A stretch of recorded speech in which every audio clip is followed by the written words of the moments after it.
As Dragonflight nears its closing, it's time to reflect on its raid boss fights. It was certainly short in some aspects, but regardless, Blizzard produced some memorable fights that will be talked about for years after their introduction. To keep a general understanding of how this list works, we're going to be factoring in fun, difficulty, and how creative the boss mechanics were. We're also going to consider every fight at heroic difficulty, not mythic, as a much larger majority of players experience heroic and never set foot in mythic mode. Starting off this list, we have Gnarlroot from Amirdrasil, the Dream's Hope. Gnarlroot is the very first boss in this raid and is generally a pretty easy fight, all things considered. When it comes to the tuning of the first bosses, it's obviously never going to be as difficult as something like Raszageth, even when it's on heroic difficulty. It's just how first bosses work in WoW, and Gnarlroot is an excellent first boss to introduce players to Amirdrasil. The main gimmick of the fight is minding your arena space with the controlled burn cast and making sure it's placed atop the dormant lashers spread around the arena. Once these lashers are hit with the Shadow Flame AoE puddles you place before them, they will wake up and chase players around the raid, having the tank pick them up and bring them to the boss for optimal cleaving. Players always enjoy getting to do bigger DPS numbers, and all the extra adds throughout the fight allow for enjoyable cleave. Literally every class role gets to enjoy their role as designated. DPS get to hit things very hard, healers have to heal the DPS going crazy on their lasher adds, and tanks have to run around grabbing the adds while trying not to get boiled alive. Eventually, the boss will hit 100 energy, and once he does, he'll become immune to all sources of damage until his Doom cultivation roots are burned with the Ember Chart debuff players gain. Once all the roots are burned, the boss is stunned for 20 seconds and takes 100% increased damage. Nothing is more fun to WoW players than watching a boss just absolutely melt at your damage. So this phase is just the more ideal boss. You get to pad on the adds a ton, you're given a damage amplification phase, and overall the fight isn't that hard. It is generally never annoying to farm with the positives of always getting to do big damage. On the plus side, his loot is pretty solid as well, meaning it will always be worth getting Gnarlroot down every week for a majority of players. As far as first bosses go in Dragonflight, Gnarlroot is pretty undoubtedly the best out of all of them. Though, because Gnarlroot is the first boss and is tuned as such, he's never really that difficult and his mechanics aren't made to be insanely challenging for players. So there's no real unique ways to approach him outside of planning cooldowns for his damage amp phase. So it only runs Gnarlroot at the top of this list, but he's certainly a favorite amongst many in Dragonflight. And at number 9, we have the Amalgamation Chamber from Aberrus, the Shadowed Crucible. The Amalgamation Chamber is the second boss of the discarded Works wing of Aberrus. After you clear the trash in the room, 2 large elementals will spawn, one Shadow and another Flame. Each has their own respective mechanics, but you'll need to first split your raid into 2 groups. This is required because having the bosses stacked together will cause them to do 200% increased damage to a group on heroic mode. But truthfully, if you were insane enough, you could maybe stack them and burst them down so fast it doesn't even matter, adding some nice points to skilled players. Traditionally though, these 2 will be separated, as fighting one will cause a stacking debuff onto the raid when in proximity of either the Shadow or Flame. The Shadow boss will apply a dot that also reduces your maximum HP by 1% per stack, while the Fire boss applies a dot as well, but without the HP reduction at the addition of the dot hurting much more than the other. These debuffs will stack endlessly until either one of the bosses hits 50% health, and begins their short intermission phase into phase 2. In order to counter these mechanics, you would need to have the tank swap the boss's position at an ideal time for your raid in order to have the raid shift sides, though it's more likely the tanks would just do it. For a second boss, this is a pretty engaging boss, and the mechanics very often cannot be neglected like the other beginning bosses. You have to carefully swap the positions of the bosses without causing an accidental wipe, because they begin casting ability while next to each other, and be sure to play more defensively than you may be used to. The Shadow side will have to avoid orbs that spawn and closing on your space, while also running away from one via Coalescing Void, while Fire have to do a soak via Fiery Meteor, while doing solo soaks in range at the same time. When one of the elementals hits 50%, they'll have a short intermission and then enter phase 2. Here, all of the mechanics are mixed together, and is often here you will lust and burn them down as the DPS race begins. You will need to group soak and then immediately run from the location of the soak while running circles out of the group and avoiding dangerous orbs. The entire time, the boss will be rampant an infinite debuff onto the group that does heavy ticking damage the longer these alive, aka the DPS race mechanic. Fortunately, this boss is also tuned like a second boss would be and is never an insane challenge for a moderate group of people. It makes you have to play a bit more cautiously when it comes to the tuning of their second tier bosses, but also encourages a greedy sort of playstyle. If your group was skilled enough, you could probably just brute force mechanics and never even swap the positions of the bosses and test your group's limits as much as possible. It's an exciting race to the finish boss that doesn't require a lot of knowledge to be good at, and certainly holds a place in the best bosses made in Dragonflight. And at number 8, we have Larodar, Keeper of the Flame from Amirdrasil. Larodar is the end boss of the Molten Incursion wing. Generally, his entire fight relies on the importance of healers and reminding their raid team how important they actually are. When the boss is pulled, the outskirts of the room are filled with ash, and you must very carefully manage the space of the room before it's completely overtaken by ash. In order to do this, you'll need to click on the Seed of Life in the center of the room with its replenish energy to remove patches of ash on the floor. To replenish this energy, you must first kill the Trent ads that spawn, and then immediately heal them back to full. Once they're healed, they'll sacrifice themselves to the seed and give it energy. You can only click the seed once every 4 minutes. So an order of players must be organized on how to best clear the floor and maximize your given space during the encounter. Soon after, a set of scorching roots will spawn that must be hit by the essence conjured by clicking the seed in the middle and killing it. Once again, a new ad will spawn after it dies that must be fully healed, and once it's healed, it will spawn a friendly tree for the group. Standing in the tree will make you take reduced damage from the Rage Inferno cast that would otherwise wipe your entire group. Larodar only loses points when it comes to his tank mechanic, Furious Charge, because the most ideal way to deal with it is to have him charge through existing ash. Tanks will end up kiting the boss away from all the group because his mechanic will drop ash on the floor, if there's any empty spaces where he's charging. It's not a big deal since it's only for a few seconds, but any downtime at a boss is generally unfun for everyone involved. This entire fight relies completely on the ability of the healers and position of the tank, and is a very welcome change of pace from just hitting the boss very hard with a mix of other mechanics everyone has to do. It gives healers a completely unique job with their role outside of already healing the raid for the damage they take. Although as a healer, I can tell you these kinds of roles are generally gimmicks and not actually that fun. After either the third set of roots or the boss hits 35%, you'll enter phase 2 where the ads will now spawn all around the circle and leave ash wherever they walk. You can also no longer replenish energy in the seed, so whatever remains is all you have left for the remainder of the fight. It's very reminiscent of Blackhand from Worlds of Draenor when it comes to managing the space of the room before there's no space left, and you must quickly burn the boss down before it's too late. On top of the ads creating more ash, you must do single player soaks in range while avoiding hazardous tornadoes and heavy damage on your melee from smoldering suffocation. Larodar completely changes the healer's playstyle in order to account for both the raid and the ads while doing the fight's mechanics on top of it all. It's certainly one of the more unique healer fights and possibly one of the better healer fights of all time, since it doesn't make you heal that much. And at number 7, we have another second boss, Terros from the Vault of Incarnates. Terros is revered as the Sludge Fist-esque fight from Vault of Incarnates, but tuned as if Sludge Fist was a second boss. Every so often, the boss would mark players with Awakened Earth. This would place a small circle on your character that would then drop a large earthen spike on the ground. For every existing spike, the raid would be taking increased taking damage, so to remove them, you would use the Tank Beam Concussive Slam. When a spike is removed, it triggers heavy damage in the form of a stacking dot, determined by how many spikes you just removed. It hurts more in the moment, but is ultimately less damage overall than just allowing the spikes to continue existing. Eventually, the boss will hit 100 energy and he'll carve a section out of the encounter that players can no longer stand in, and everyone will just need to adjust. In addition, more spikes will be created now, and this process just continues to repeat until either the raid wipes or the boss dies. Even the smallest mishaps can lead to a wipe later on, like placing the spikes improperly or hitting too many at a time with the tank beam. Even for a second boss, the mechanics played like that of an Endwing or a penultimate fight, yet never felt unfair. Terros was a very enjoyable fight, but unfortunately loses some points to having some really lame loot and just being a second boss. He plays like a penultimate, and it surely would have been much more enjoyable if he was in place of the existing ones. And at number 6, we have Tindral Sage Swift. Tindral is a 3-phase encounter with 2 intermissions. He starts off with some simple AoE dodges on the floor and will root everyone in place. These roots can be cleaved down, and most of the time on Heroic, they have enough health where talented AoE talent is a requirement in order to burn them out quick enough for the next mechanic, Fiery Growth. This dot hits real hard, and without a dispel in time, you might just die. What makes it tricky is when dispelled, it leaves a large patch of fire on the ground that will clutter the space. It's most ideal to dispel each growth all at the same time with spells like the Mistweaver's Revival or a Priest's Mass Dispel. All the while, you need to be dodging the large fire beams. Eventually, the boss will turn into his owl form and players must chase after Tindral by getting on their dragon riding mounts. It's a very unique mechanic and is likely to be the birth of mechanics that will occur much more often in future expansions.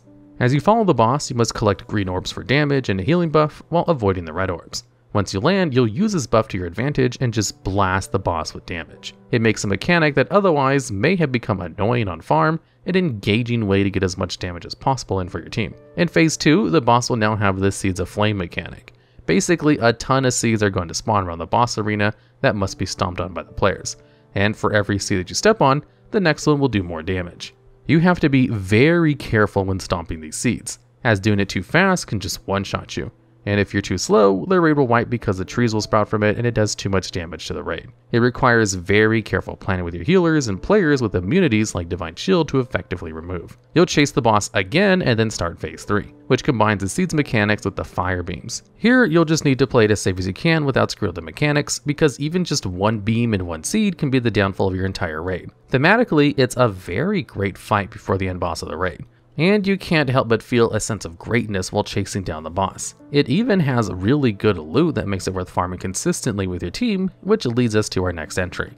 And at number 5, we have Smolderon. This boss is mostly understood as the Sludge Fist-esque fight of the expansion, and it's pretty easy to see why if you fought him on Heroic or above. The fight is very healing and DPS intensive, and it requires everyone to chip in their external defensive utilities and try to survive. You also have a large damage amp phase that requires you to hold or plan your cooldown usage to get the most out of your class. In phase 1, the boss will only do a few mechanics. Half the raid will be marked with a circle that pulses damage, and the other half will not. The half that didn't will need to soak another circle with the tank that applies a heal and absorb and does a ton of damage to you. If you're a squishy class like a hunter, you need the healer to put double the efforts into you, because this heal absorption can be the difference between living and dying very fast. Shortly after the soak, a bunch of tornadoes will spawn at the player's feet, and the entire raid must dodge the chaos that comes. Getting hit by just one tornado can easily just one-shot you, so movement is incredibly crucial. After this, the boss will send out lava geysers to the raid that everyone must bait into a particular spot to avoid clutter in the arena. He will repeat these steps 2 times per phase before entering the intermission phase. During the intermission, he's completely stationary in the middle of the platform, and there are rings of fire the raid must be actively dodging. If you're hit by this ring, similar to tornadoes, you could just drop dead on the spot. Once again, movement is very important here. When the phase starts, you'll be knocked back, and if you did the soaks from the phase 1 correctly, you'll see 5 red orbs shoot out from your character. You will need to collect these orbs to gain a massive healing and damage buff to withstand the incoming damage, and to make the overall DPS check the fight asks for your raid. This is where the careful cooldown planning comes in, and typically a bloodlust as well. It's a very just to play World of Warcraft type fight where it can be summarized to dodge this and soak that and hit it very hard. Movement is very important in this fight, and even the slightest misstep can punish you heavily. Smolderon also has some of the best loot in the game. His most well-known trinket, Cataclysmic Signet Brand for example, is a highly contested piece for literally all melee users, which definitely earns him some points for being a noteworthy farm boss. And like mentioned before, players love damage amplification phases, so anything that makes your numbers go higher is always a plus in WoW fights. And at number 4, we have Raszageth the Storm Eater. Raszageth is the final boss of the Vault of Incarnates raid and is the overall antagonist of the story during the intro Dragonflight. Raszageth was a 5-phase encounter, including her 2 intermissions. Raszageth is undoubtedly one of the toughest fights in the entire expansion, even from just a heroic standpoint and not mythic, where it's even worse. Raszageth's general mechanics involved fighting against the knockback she causes with Hurricane Wing to avoid being knocked off the platform. All the while, you need to avoid deadly frontal cones and quickly remove the volatile current adds with mass CC. After this, you'll move on to the new platform where you'll rotate around, killing adds while avoiding a large line of breath the boss casts that alternates between platforms. After every add is dead, you can move into phase 2, and similar to the positive and negative mechanics from Thaddeus and Naxxramas, crossing some with the opposite charge of your own triggers massive damage and may just outright kill you. Raszageth will gain a massive shield, but the player will have an equally large damage boost to burn it down as quickly as possible before a wipe is triggered. You would need to really carefully plan your offensive and defensive cooldowns to better bring down the barrier. After the shield was broken, you'd go on to deal with mechanics that spread a large AoE circle and knockback you must naturally run against before the shield appears, creating another rotation of cooldowns you must use to live the damage and break it down in time. Even after all of that, you have to now do the intermission phase, which spawns 2 adds called Colossal Stormfiends. These adds will shoot out waves of orbs players must dodge or be stunned if hit. Occasionally, they will teleport to a new location and leave behind smaller versions of themselves that will follow them to their new location, and if they reach them, it will buff the original add and heal it, almost easily causing a wipe, since they already do so much damage. The entire time you must also dodge the large breaths Raszageth is casting on the arena, similar to the first intermission. These smaller adds could be crowd controlled, however, meaning it was wise to assign certain groups to their AoE slows and stuns to not allow them to reach the bigger adds and buff them. Basically, every single class could have a very important role to play, and no one would be left out. Once they're all dead, you'll start phase 3, and here it's just a DPS race again. The arena will slowly fill with lightning as you avoid her breath mechanic from phase 1 and a new tank frontal. The tank frontal will explode based on how much damage it just did to you. so positioning your character safely away from the tank was incredibly important, as a squishy player could get hit and just one-shot the raid. On top of this, the boss will cast Magnetic Charge now, and basically one player will need to run from the raid to not kill everyone, but when it ends, it will pull everyone to their location. This meant the one player had to quickly learn where to position themselves, knowing they were about to move the entire group to their location, including the tanks. If you met the damage check and were able to burn the boss down in time before everything fell with lightning, you'd collect your loot. Her entire fight is just giving every single class something to do, Evokers especially. The Hurricane Wing mechanic was able to be negated by using Rescue to pull a player to safety. The first intermission adds could be swapped to AoE from a single target rather easily, allowing them a large amount of cleave necessary. Their racial abilities via Tailswipe and Wing Buffet were excellent at handling the CC for the second intermission adds. Even if they never did any of this, they still had access to Zephyr to allow faster movement and AoE damage reduction from certain players in the group. A real dragon versus dragon kind of fight. And it's possible the fight was made with the intention of players using Evokers and getting to utilize them to their full potential right off the bat of the expansion. She was an amazing fight that allowed the utility of all classes to be pushed to their full might. But Raszageth falls short of a higher placement on this list because of how long the fight actually was, and how unfriendly she was to pug groups on heroic mode. She is arguably of mythic level difficulty when it comes to mechanics and cooldown arrangements, even on heroic, at least for the more average type player. And difficulty doesn't always make a fight more enjoyable. And at number 3, we have Rashok from Avarice: A Shadowed Council. Rashok is another Sludge Fist type fight in Dragonflight, and you'd almost imagine the repeating theme of an older fight's mechanics would get annoying. Thankfully, Blizzard always finds new ways to approach this gimmick of a fight and leaves players with new ways to approach a boss, even when it's mechanically similar to a previous tier. Rashok's fight is a large damage and healing check with no damage amps included. It's just raw healing and damage while avoiding a bullet hell mechanics on the floor. Occasionally, a player will be marked with a Searing Slam, and after a few seconds, Rashok will leap to their location and leave a lava vortex. If a lava vortex is ever placed on another vortex, it will cause a massive AoE damage to the raid, so you were encouraged to not place these slams on top of each other, and slowly the space of your raid will diminish. In addition, these vortexes will send out waves of lava the player must avoid. You will need to do some solo soaks in range and a large raid soak on the tanks all the while this is going on. As the mechanics go by, the boss will slowly be gaining energy, and allowing him to get to full energy will wipe your group. To ensure this does not happen, you will need to drag the boss into the middle of the room and cause him to pulse massive AoE damage and dodge swirls on the ground that could easily one-shot you. The boss is stationary, but you are very much made to keep the damage and healing going on your raid team. Once this ends, he'll return to his original mechanics, but taking him to the middle too early will cause the raid to wipe. Rashok was such a perfectly tuned boss for his position in the raid that he's arguably the best boss for some players for the entire expansion. His fight wasn't even close to unfair. It was generally a fun fest all around. Rashok was talked up by many players when he was current, and part of the success of the encounter was due to the fact it was just solely relied on you. There can always be those fights where a player can single-handedly do the mechanics for the entire raid, but your DPS and HPS here was very important. You also didn't need to hold cooldowns ever, outside of defensives, and could just hit him as hard as you could non-stop, which is definitely a plus for some outside of what Smolderon was like.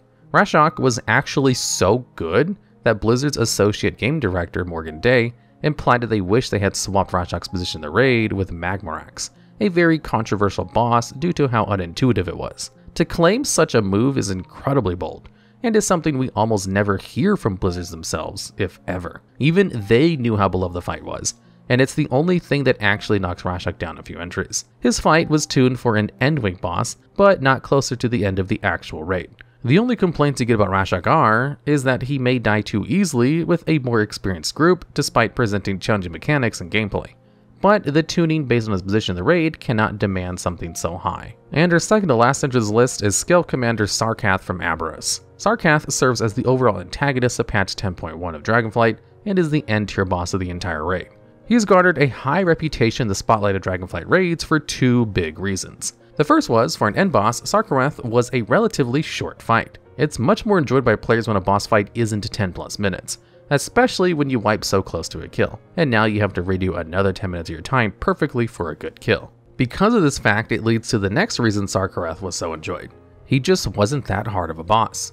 His mechanics were absolutely demanding, like many end bosses, but compared to the wild fest that was Raszageth for the previous tier, Sarkareth was a much easier time for players. His fight was also just more fun to a majority of players because his fight was not as demanding as Raszageth, which allowed more players of different skill sets the ability to at least see the fight in heroic in the later phases. It even shows in the actual data. According to Wowhead, 24% of players got AOTC Sarkareth, and 21% would obtain AOTC Raszageth. But this is partially due to Season 1 being available for 148 days and Season 2 189 days. Sarkareth had the interesting mechanic of Oblivion, where it was a stacking dot that upon reaching 10 stacks would send you to the downstairs phase. Here you're immune to the boss's attacks, but you collect small white dots for a large haste buff before walking through a larger circle to return to the fight.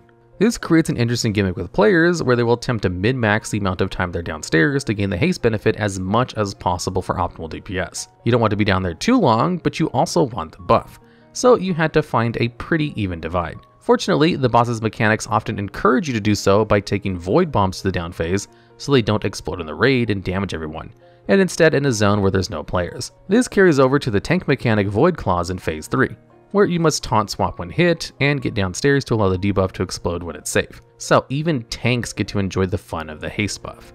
It may sound like much, but in play, Sarkareth was never a real problem, and manages to be very engaging at the same time with heavy healing and DPS checks throughout phases 1 and 3. There were also the Infinite Duress ability, that when dispelled would knock the entire raid back from the position of the person who was just dispelled. Positioning was really important, and making sure your space isn't cluttered, especially in Phase 2, was a key to a clean kill on the boss. But as mentioned, the boss just wasn't that difficult, and even doing the phases not 100% perfect would still easily lead you to a kill if you could just straight up brute force it. Sarkareth also had the Evoker Legendary, the only one in the game currently. He was insanely sought after, and ensured his fight was accessible to all, heroic and below, seemed very important to Blizzard. And completing our list of the number 1 boss of the expansion is Fyrakk the Blazing from Yggdrasil, the Dream's Hope.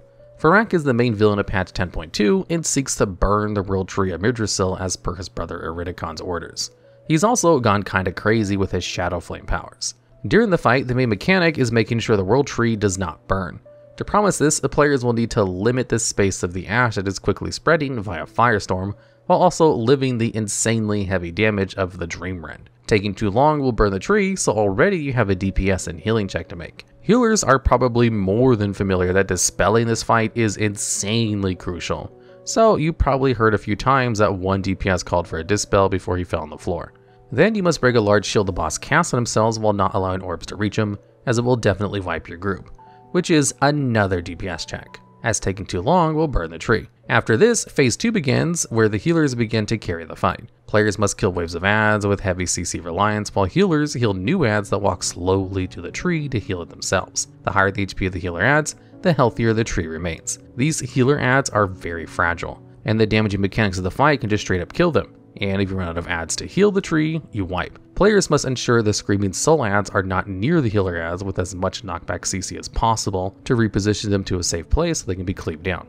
Literally everyone has to help contribute to this because even the smallest missteps can wipe the entire group of friendly adds and guarantee a wipe to your raid. It's so insanely demanding about how strategic you have to lay out your cooldowns in this encounter, as a good chunk of time in Phase 2, you aren't even hitting Fyrakk himself. The thing is, though, if you plan your CCs well, you'll be greatly rewarded for it and the healers will thank you in the long run. Should you reach Phase 3, once again, a DPS race begins when you need to hold on to the seeds of Yggdrasil. If any of these seeds are hit by anything fire related in this fight, so basically everything, this seed will explode and do heavy damage and probably just kill your group. Losing a seed also doesn't allow you to be immune to the Apocalypse Roar. This mechanic will very likely just kill you without the shield the seed provides you before the cast goes off. Movement is very articulate, and so is the slamming the boss for damage and keeping your raid alive. Talking about it doesn't do it justice, but if you want to know how tough this boss fight was, you should check out the VODs of the Race the World First between Liquid and Echo. They were literally within 1% of each other, and it was absolutely the closest race in WoW's history. And during the time they were pulling, any pull could have been the one. But just the smallest misstep killed your raid instantly and posed no chance. He's easily one of the hardest bosses in the expansion for the average heroic raider or solo player, but is more than doable. Like Sarkareth, he also has a legendary, but this time for strength users in the form of Fralath the Dream Render, making him a boss to constantly farm even when Dragonflight has fully run its course. And that completes our list. If you know of any of the bosses that were better than the fights that we listed, or have any ideas for future videos just like this one, Please let us know down in the comments below.